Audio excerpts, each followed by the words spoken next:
এটা হচ্ছে হারপিক, এটা দিয়ে আমরা টয়লেট পরিষ্কার করি। দেখেন আমার ফ্লোরটা কেমন ময়লা লাল হয়ে গিয়েছে।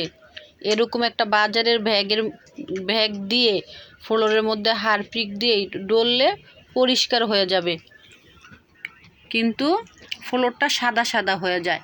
আর এই দেখেন একটা শিস কাগজ নিয়েছি, আমার ফ্লোরটা কত ময়লা, অনেক নোংরা।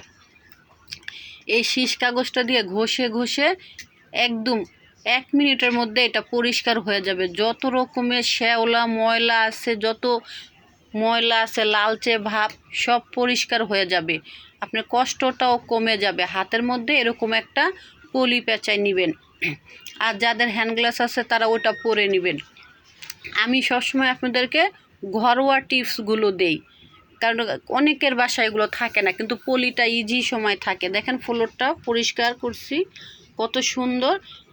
1 মিনিটের মধ্যে আমার ফ্লোরটা পরিষ্কার হয়ে গেল। আপনাদেরকে এই দেখেন আমি দেখাই দিচ্ছি, এটা কিন্তু একদম ঘরোয়া টিপস, এটা যে কেউ করতে পারবেন। দেখেন আমার ফ্লোরটা কত সুন্দর পরিষ্কার হয়ে গেছে।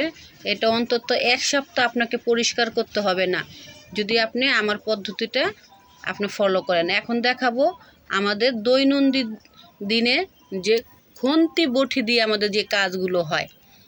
অনেক সময় দেখা যায় কি আমাদের বটির ধার চলে যায়। এইভাবে একটা খুন্তি দিয়ে বটিটাকে একটু ভালো করে ঘষে ঘষে নিলে দেখবেন আপনার বটিটা ধার হয়ে যায়। অনেক সময় বটিটা ওই জায়গা দিয়ে বেঁকা হয়ে যায়, বটির মাথাটা বেঁকা হয়ে যায়। এইভাবে খুন্তি দিয়ে ঘষলে একদম সুন্দর মামাদের মতো যে ধার করে ওরকম ধার হয়ে যাবে। তাহলে কি হবে, আপনাকে আর টাকা খরচ করে মামাদের কাছে যেতে হবে না।